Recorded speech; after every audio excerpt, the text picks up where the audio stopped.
The words hit me like a physical blow, each one a calculated shard of ice piercing through the professional calm I wore like armor. I'm leaving you, and I've already sold the house. To move in with my new girl.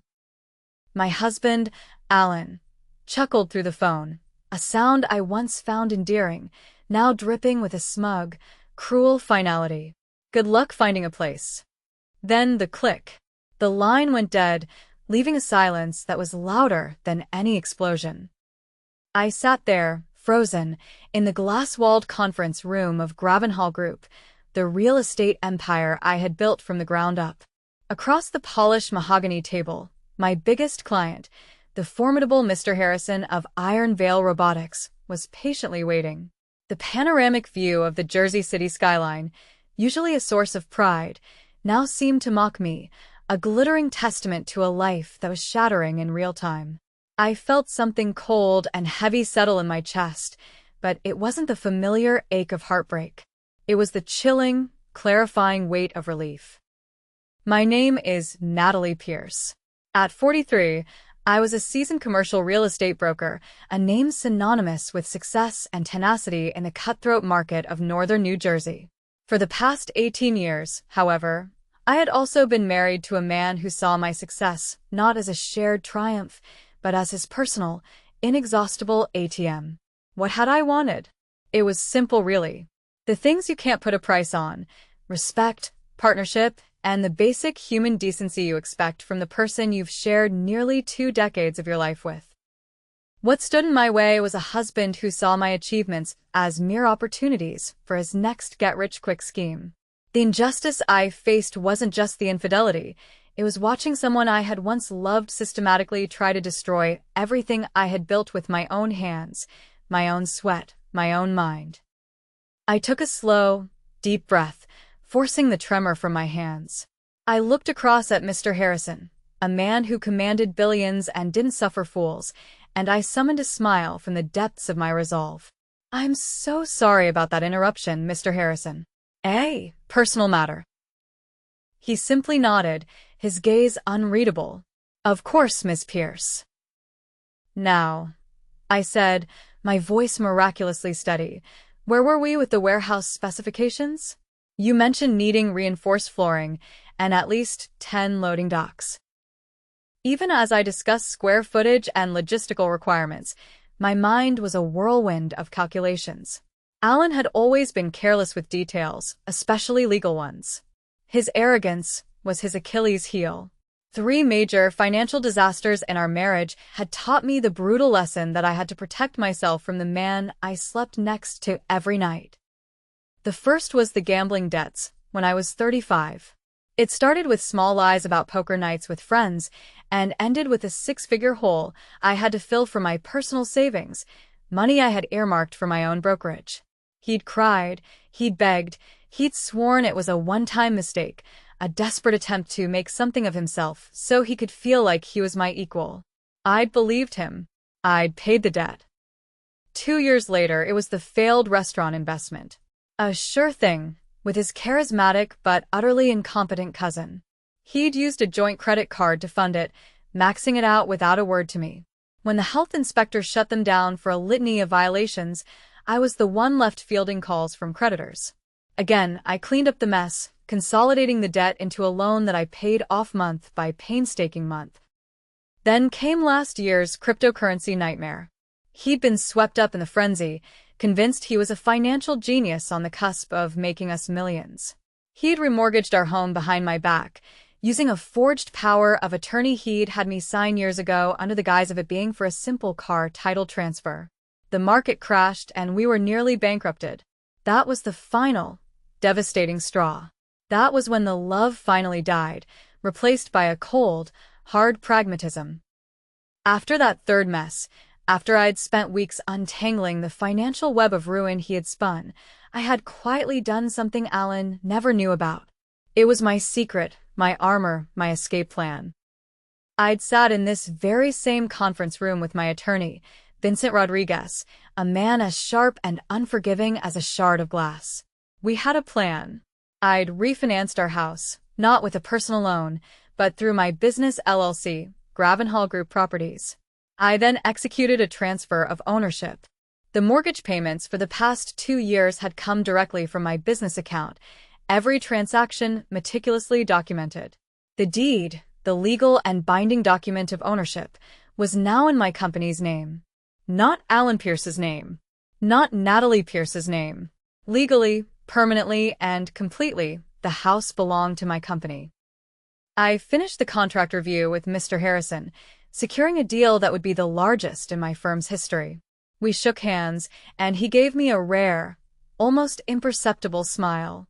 "You handle pressure well, Ms. Pierce." "Very well." "It's part of the job, Mr. Harrison," I replied, and for the first time, the words felt entirely true. I walked to my car with measured, deliberate steps. The September afternoon was crisp, the air hinting at the coming autumn, a season of change. As I drove through the familiar, tree-lined streets of our suburban neighborhood toward home, my home, I thought about the backup documents in my office safe. The notarized affidavits, the bank statements, the copies of the cease and desist letters Vincent had prepared months ago, just in case. Most of all, I thought about Alan's smug, chuckling voice on the phone, and I allowed myself a small, tight smile, imagining how that voice would sound when reality finally hit him like a freight train. My phone buzzed. It was a text from his number. "Don't bother coming home. We're already moving in. My lawyer says you can't do anything about it." I actually laughed out loud, a sharp, humorless bark. Alan's lawyer? If he even had one, he clearly hadn't done his homework. Then again, neither had Alan in 18 years of marriage. He never once looked at our financial documents, never questioned how the bills got paid, never wondered why I'd been so insistent about handling all the paperwork myself after his last disaster. His willful ignorance, his belief that my world was his to plunder, was about to be his undoing. As I pulled into my driveway, the scene was exactly as I'd pictured. A strange car, a sporty little convertible, no doubt belonging to the new girl, was parked behind Alan's. The front door was wide open. I could see lights on inside, and the jarring, unfamiliar shapes of cardboard boxes stacked haphazardly in the foyer. This was going to be even easier than I'd imagined. I'd always been the responsible one in our marriage. While Alan dreamed big and schemed bigger, I built a real estate empire, one commission at a time. My company, Gravenhall Group Properties, had started in a tiny office above a sandwich shop 15 years ago. Now, we handled major commercial properties throughout northern New Jersey, and my personal portfolio was worth more than Alan had ever bothered to calculate. He just saw the results: the nice house, the expensive vacations, the life he felt entitled to. Growing up in Newark, I'd learned early that security came from your own efforts, not from depending on others. My mother had lost everything when my father left: the house, her savings, her dignity. I swore I'd never be that vulnerable. That's why I'd always kept separate business accounts, why I'd insisted on maintaining my maiden name professionally, and why I'd quietly restructured our assets after Alan's financial disasters. Alan saw my success differently. To him, my achievements were validation of his own importance. After all, he was married to a successful businesswoman. He loved telling people at parties about our real estate company, about our investments, about our financial success. He never mentioned that he hadn't contributed a meaningful dollar to any of it in years. The warning signs of this final betrayal had been there for months. The late nights when he claimed to be working on his latest business venture. The hushed phone calls he took in the garage. The new, expensive clothes I'd never seen him buy. But the real tell was how he'd started questioning our financial arrangements, asking about property values and mortgage details with a casual air that wasn't casual at all. 2 weeks ago, I'd caught him photographing documents in my home office. When I confronted him, he'd laughed it off, claiming he was just trying to understand our finances better. I pretended to believe him, while quietly moving all the remaining important paperwork to my business office and setting up additional security measures on all my accounts. Now, sitting in my car looking at my own house, I understood what he'd been planning. In his mind, he'd found the perfect exit strategy: sell the house, pocket the proceeds, and disappear with his new girlfriend before I could stop him. It was actually clever, in a completely illegal and morally bankrupt way. I pulled out my phone and called my attorney, Vincent Rodriguez. Vincent, it's Natalie. Natalie? Thank you. But I need you for something else. Remember those contingency documents we prepared? My voice was calm, devoid of emotion. There was a brief pause. The cease and desist papers? What happened? Alan tried to sell my house to fund his escape plan. What? Already sold? Natalie, that's fraud. Yes, I know. Can you meet me at the office in an hour? I'll be there. Bring everything. Oh, I will, I said, my eyes fixed on the house. I know. 1 hour, Vincent. I hung up and sat for a moment, watching the shadows move behind my living room curtains. Alan was in there, celebrating his cleverness with whatever woman had helped him plan this betrayal. They had no idea what was coming. The pieces of his pathetic little scheme fell together, like a brutal puzzle, as I recalled the past few months. His secretive behavior hadn't just been about an affair, it had been about orchestrating my complete financial ruin. He'd been methodically gathering information, photographing documents, and clearly consulting with someone who'd convinced him he could steal my life's work. The moment that had changed everything, the one that set this final act in motion, had happened 3 weeks ago during dinner. Alan had casually mentioned that property values in our neighborhood were probably at their peak and wondered aloud if we should consider our options. I dismissed it as idle conversation, the kind of baseless speculation he was known for. But now I realized he'd been testing the waters, seeing if I'd give him any information he could use. Then last week, I'd come home early from a client meeting to find him in my office, hunched over my computer. The screen went black the moment I walked in, and Alan had jumped up with that guilty smile I'd learned to recognize over the years. Just checking email, he'd said, his voice a little too high. But my computer required a password he didn't know, unless someone had helped him crack it. Unless someone with more technical skills had been coaching him through this entire scheme. The real shock had come this morning when I reviewed my business accounts online and noticed some unusual activity. Someone had attempted to access our joint checking account multiple times over the past week. The attempts had failed because I'd changed all the passwords after catching Alan at my computer, but the pattern was clear. He'd been trying to drain our accounts before disappearing. Now, watching my house filled with boxes and celebrating thieves, I felt that familiar, cold clarity that had gotten me through every crisis in my business. Alan wasn't just leaving me. He was trying to destroy me. The house sale wasn't about starting fresh with his new girlfriend. It was about making sure I had nothing left to restart with. But Alan had made one crucial mistake. He'd assumed I was the same trusting woman I'd been 18 years ago, someone who'd let him handle important decisions while I focused on building my career. He'd never bothered to learn how my business actually worked, never paid attention to the legal structures I'd created to protect myself after his previous failures. The house he'd just sold belonged to Gravenhall Group Properties, LLC. Not to Alan Pierce. Not to Natalie Pierce. It belonged to my business entity, which he had no legal connection to whatsoever.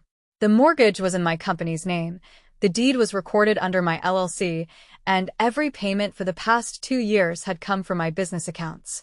I'd essentially bought my own house back for myself after his cryptocurrency disaster, ensuring he could never again gamble away our shelter. It had been a precaution I'd hoped never to need. But as I sat in my driveway, listening to the faint sounds of laughter and celebration drifting from my windows, I realized this precaution was about to become my weapon. Alan had tried to sell something that wasn't his to someone who was about to learn an expensive lesson about due diligence. Time to go inside and educate them both. I took a deep breath and walked up to my own front door, keys ready. The sound of voices inside grew clearer. Alan's familiar, booming laugh was mixing with a woman's higher-pitched giggling. They were discussing paint colors. "I think we should go with something warmer in the bedroom," the woman was saying. "This beige is so dated." "Whatever you want, Jessica," Alan replied, his voice oozing charm. "It's our house now. We can do anything we want with it." I slid my key into the lock and stepped inside. The living room was chaos. Boxes were everywhere, my personal belongings shoved carelessly into corners. And two people, Alan and a much younger woman with overly bleached blonde hair and a look of triumphant possession, froze the moment they saw me. Alan recovered first. "Natalie, you're not supposed to be here. I told you." "You told me you sold the house," I interrupted, my voice as cold and hard as steel. I calmly set my purse down on the entrance table, which was now covered with someone else's mail. "I'm curious. Who exactly did you sell it to?" The woman, Jessica, stepped forward, a smug smile plastered on her face. She was younger than I'd expected, maybe early 30s, with the kind of confidence that comes from believing you've won something important. "I'm Jessica, Alan's fiancée. We understand this is awkward, but the house belongs to us now. I'm sure you can find somewhere else to stay tonight." I studied them both, noting how Alan's hands shook slightly as he fumbled to light a cigarette. He only smoked when he was nervous. "Fiancé?" "That's interesting. When exactly did you two get engaged?"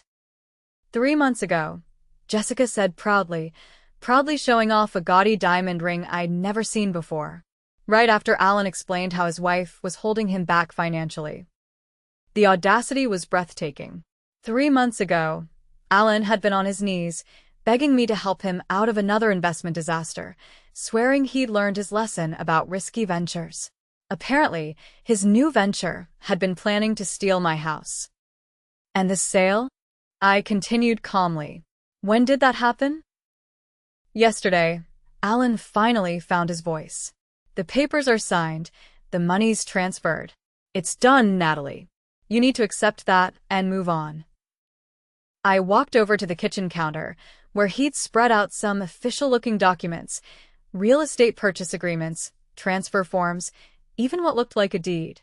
Someone had put significant effort into creating this fiction. "These are impressive," I said, flipping through the pages. "Very professional-looking. Who's the buyer listed here?" "Sunset Properties," Jessica answered quickly. "We found them through a real estate investor Alan knows. They paid cash, above market value, actually." The lies were getting more elaborate by the minute. I pulled out my phone and called Vincent Rodriguez while they watched, a knot of confusion beginning to form on Jessica's face. "Vincent? I'm at the house now." "Yes, they're here. Can you conference in the title company? I need them to confirm ownership records for this address." Alan stepped forward, trying to grab my phone. "You can't do this. The sale is final." "The sale of what?" I asked, dodging his reach. "Vincent, yes, I'll hold." Jessica was looking less confident now. "Alan, what is she doing? You said she couldn't stop us." "She can't," Alan insisted, but his voice had lost its earlier bravado. "The paperwork is all legal." "Oh, the paperwork might be legal," I agreed. "The problem is, you can't sell something you don't own." I put my phone on speaker as Vincent's voice filled the room, crisp and authoritative. "Natalie, I have the title company on the line. They've confirmed that this property is owned by Gravenhall Group Properties, LLC, and has been for the past 2 years. No transfers, no liens, no pending sales." The silence that followed was beautiful. Jessica's face went through several expressions in rapid succession: confusion, realization, then growing fury. "Alan, what the hell is he talking about? You said you owned this house." "I do own it," Alan snapped, but his voice cracked. "We're married. What's hers is mine." "Actually," I said, still holding my phone on speaker. "Vincent, would you mind explaining community property law as it applies to business entities?" Vincent's voice was professionally neutral, but I could hear the satisfaction underneath. In New Jersey, assets held by a limited liability company are separate from personal marital property, even if one spouse owns the company. If Gravenhall Group Properties owns this house, then Mr. Pierce has no legal claim to it whatsoever. Alan's face was shifting from confusion to panic. "That's impossible. I live here. I pay for things here." "When was the last time you actually paid for anything here?" I asked. The mortgage comes from my business account. Utilities, insurance, property taxes, all business expenses. You haven't contributed to this household in over 3 years. Jessica rounded on Alan. You told me this was your house. You said your wife was just being vindictive about the divorce. Divorce? I raised an eyebrow. Alan, did you forget to mention that we're not actually getting divorced? You never filed papers, never served me with anything. You just decided to sell my house and disappear. The color drained from Alan's face as the magnitude of his situation hit him. He hadn't just attempted to commit adultery, he'd committed fraud. Real estate fraud, the kind that involved prison time. Vincent's voice cut through the tension. Natalie, I've also pulled the records on this supposed sale to Sunset Properties. There's no such entity registered in New Jersey. The tax identification number on these documents belongs to a landscaping company in Pennsylvania that's been defunct for 5 years. Jessica stared at the papers scattered across my counter. These are fake? All of this is fake. Fake documents, fake company, fake sale, I confirmed. The only real thing here is the crime Alan just committed by forging my signature on legal documents. Alan finally seemed to grasp the seriousness of his situation. Natalie, wait, we can work this out. I made a mistake. You made several mistakes, I corrected. You committed fraud. You forged my signature. You attempted to steal property worth over $500,000. And you did it all while lying to both me and her about your intentions. Jessica was backing toward the door, her earlier confidence completely evaporated. I didn't know, she said quickly. He told me he owned this place. I thought it was all legal. Did you put any money into this supposed purchase? I asked. Her silence was answer enough. She'd invested in this fantasy, probably contributed to what she thought was a down payment or closing costs, money that had likely gone straight into Alan's pocket. I looked at both of them, my soon-to-be ex-husband and his accomplice in grand theft. Here's what's going to happen, I said, my voice level. You're both going to leave my house. Immediately. You're going to take your boxes, your lies, and your fake engagement ring with you. Where are we supposed to go? Jessica demanded, her voice rising in panic. That's not my problem anymore, I replied. But I suggest you figure it out quickly. Because in about an hour, I'm filing a police report for fraud, forgery, and attempted theft. How long that gives you to disappear depends on how fast you can pack. Alan opened his mouth to argue, but Vincent's voice stopped him. Mr. Pierce, I strongly recommend you consult with a criminal defense attorney. Tonight. The true scope of their situation was finally sinking in, and the panic in Alan's eyes told me he was beginning to understand just how thoroughly he'd destroyed his own life. His desperation kicked in as the reality of his situation crystallized. Natalie, please don't do this.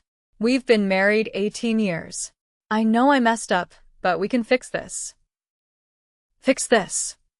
I couldn't help but laugh, a dry, bitter sound. Alan, you forged my signature to steal my house. You've been planning this for months. You got engaged to another woman while we were still married. Exactly which part of this do you think can be fixed?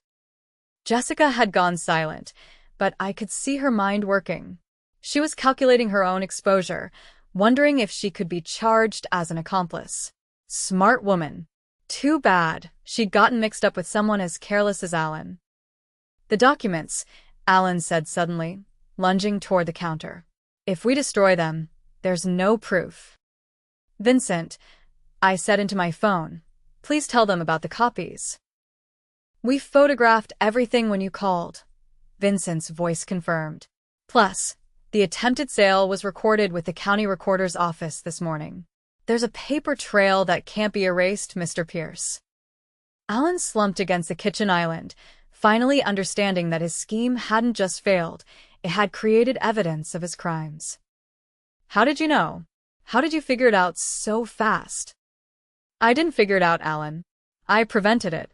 2 years ago, after your cryptocurrency disaster, I transferred this house to my business.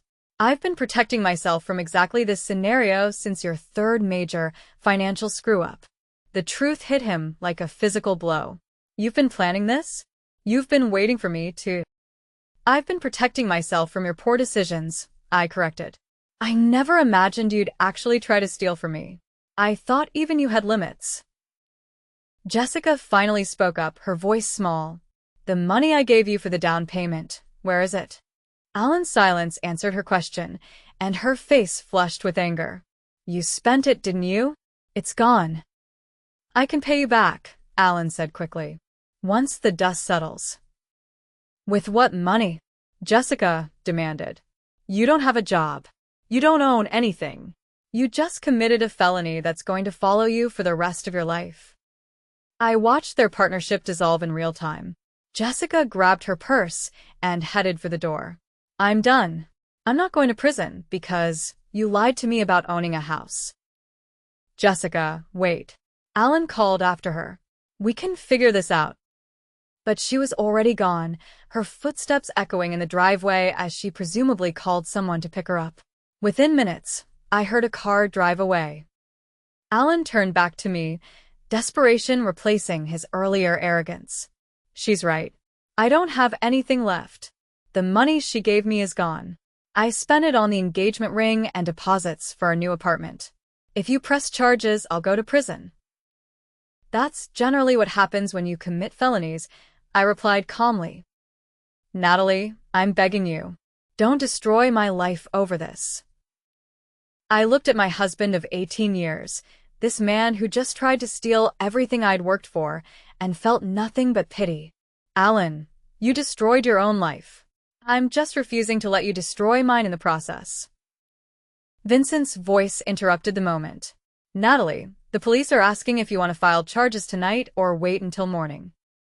I looked around my living room, at the boxes full of belongings that didn't belong here, at the man who'd betrayed me in the most fundamental way possible.